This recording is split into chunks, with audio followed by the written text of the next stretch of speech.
I just fell in love with it. And at that point in my life, I said, you know what, this is something that I want to do. I want to be a part of it.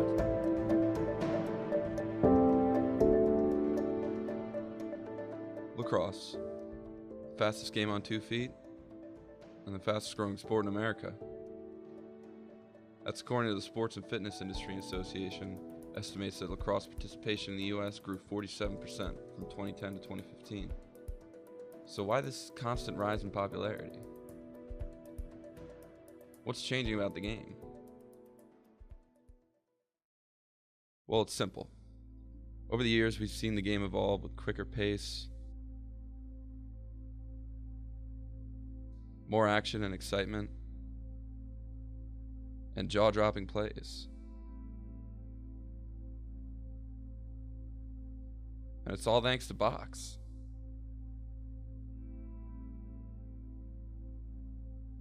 It all started back in the 70s when Canadian Mike French helped Cornell win a national championship. And now we've seen it develop into a recurring trend across the NCAA.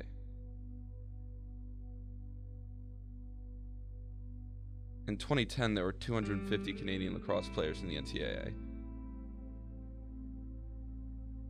Today, there are 176 in Division I alone, including some of the nation's top scorers. Some of the biggest moments in recent years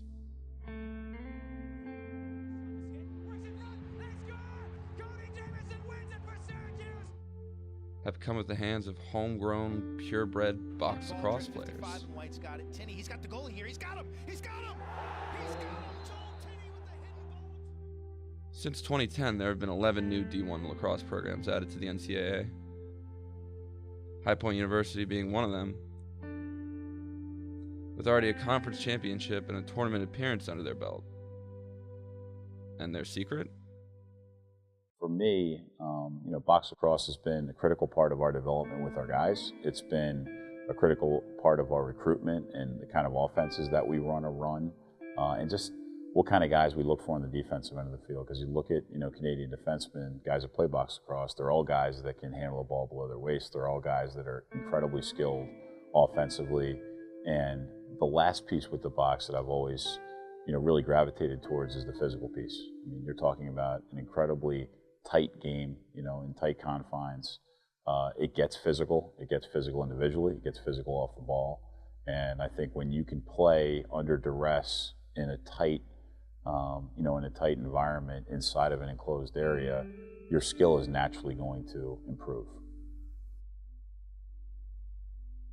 We have found that recruiting Canadians, you find guys with ice in their veins. You find guys that late in the game are not afraid to make plays. You find, again, that certain level of skill and finishing that you can only kind of get in that tight confine, physical type of game.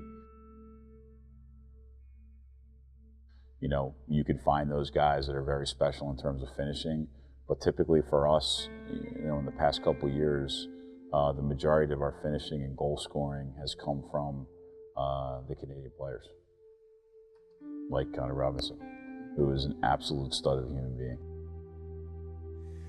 I mean, getting drafted is something that I've always worked for, and then when the article came out that I was a possible projected first overall pick, I had no words. I was speechless. It's just such a cool thing to look at, and just knowing that all your hard work and all the effort you've put in off the field, training, working out, it's just the coolest feeling in the world, knowing that what I'm doing is paying off and I'm just having so much fun doing it.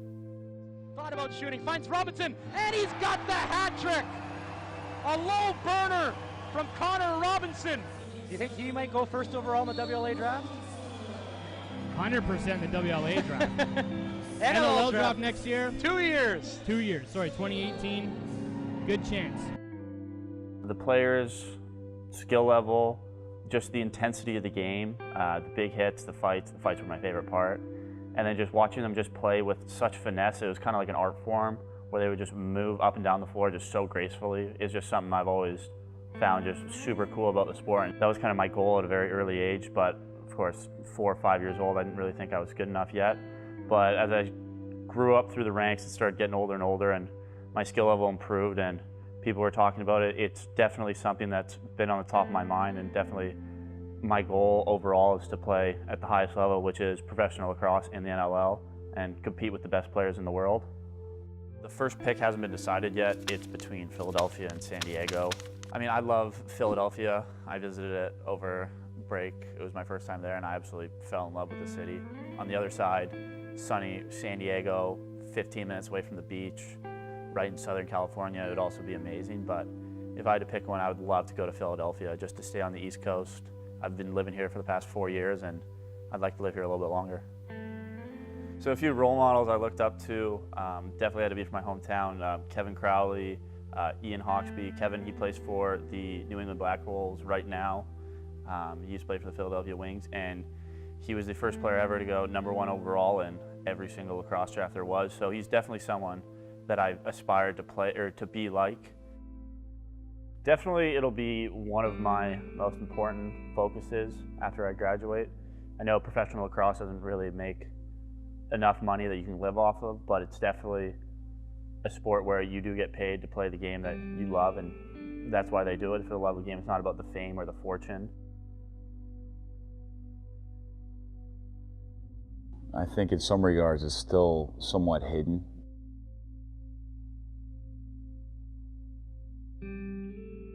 Yeah, I think the visually appealing aspect of box lacrosse and just getting it out there to the mainstream, it seems like everybody that's seen the sport on multiple occasions has fallen in love with it. And I think the more locales you can get it into and the more homes you can get into, the more people will enjoy it and like it. And again, it's also like putting a personal side to it. I don't think a lot of people know who the best players are in box lacrosse right now, outside of those fans that are in, you know, specific areas in the country or up in Canada that actually have teams. And, you know, being able to have, you know, guys in the sport like a Gary Gate or a Tom Marichek, you know, those high-end, you know, people that everybody kind of understands and knows their name, those Babe Ruth type of people in the sport that you can easily go, yeah, I remember that guy, or I know that guy. I think that would help too. Yeah. Kind of all goes hand in hand. I think, you know, one of the best things you could do as an NLL executive is to try to get the game on TV more, try to put it in front of more people's living rooms, because it is a really fast-paced, physical, you know, highly skilled, visually appealing game. I help our teams improve on their overall business operations, whether that's from the ticketing end, whether that's the game operations end, because on the business side, we don't control the scoreboard, but you can and you have to control everything else. One thing that's great about the National Lacrosse League is the fans are such a part of the event. The fans are part of the game experience. If you go to a National Lacrosse League game, and yet compared to other sports, you truly are part of it, because it's just a game, the constant action on the floor, but there's constant action and interaction throughout the stands. My other area of responsibility is expansion, is to work with Nick Sakevich, our commissioner, in growing this league. We know it's, again, a sport that is taking off across not only the country, not only North America, but the world. And, you know, we can look, the league's been around for 32 years. So it tells you that the product is great, and it's only getting better because of the amount of kids are playing, the exponential growth of it. So there's opportunities to expand it, but we're going to do expansion in the right way. Nick and I both came from the MLS, so we saw the success within MLS as far as building the right business model and doing it with the right owner, the right market, and the right business plan, and it will ultimately be successful, again, because the product is so strong. I was a Wings fan. I used to go to Wings games a lot, and I was blown away because, you know, I love hockey and the action of hockey, but think of it this way. Hockey, the average amount of goals in a game is like 5.6 goals a game. National Lacrosse League, the average amount of goals scored is 25.4. So it is constant action.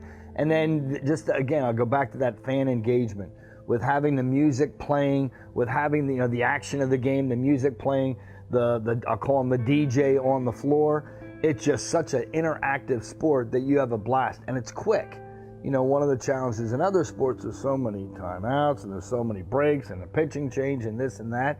And in today's society, we want everything quick and we want it now. So it's a sport that really fits, you know, kind of the demographics and the psycho demographics of what our society is today. So I love the Wings, and now that we have the Wings back, I actually bought some of my own season tickets, so I'll be able to go.